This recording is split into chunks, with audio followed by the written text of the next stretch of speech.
नमस्कार. आज देखील काही भागात वादळी वाऱ्यासह गारपीट होण्याची शक्यता वर्तवण्यात आली आहे. विदर्भ, मराठवाडा आणि मध्य महाराष्ट्रात काही ठिकाणी वादळी वाऱ्यासह गारपीट आणि पावसाचा अंदाज वर्तवला आहे.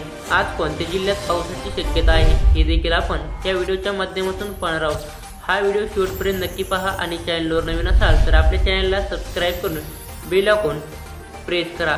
अमरावती, भंडारा, गोंदिया, नागपूर, वर्धा, वाशिम, यवतमाळ, चंद्रपूर, अकोला जिल्ह्यात गारा पडण्याचा अंदाज वर्तवण्यात आला आहे, तर काही जिल्ह्यात उष्णलाट येण्याची शक्यता आहे.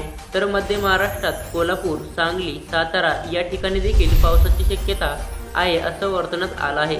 मराठवाड्यातील बीड, छत्रपती संभाजीनगर, जालना या जिल्ह्यात देखील काही भागात पावसाचा अंदाज वर्तवण्यात आला आहे. राज्यात कोकण, गोव्यात पुढील 5 ते 7 दिवस हवामान कोरडे राहील.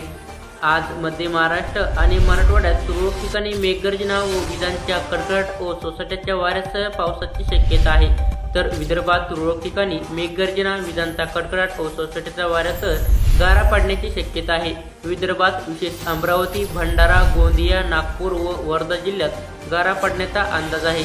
31 मार्चला देखील विदर्भात काही ठिकाणी मेघगर्जना व विजांच्या कडकडाटासह पावसाची शक्यता आहे. मध्य महाराष्ट्र आणि मराठवाड्यात देखील आज पावसाची शक्यता आहे.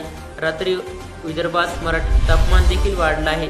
मराठवाड्यात तुरळक ठिकाणी पावसाची शक्यता आहे. पुढील 72 तासात तुरळक ठिकाणी उष्णलाट येण्याची शक्यता आहे. नवीन अपडेटसाठी सबस्क्राईब करा. धन्यवाद.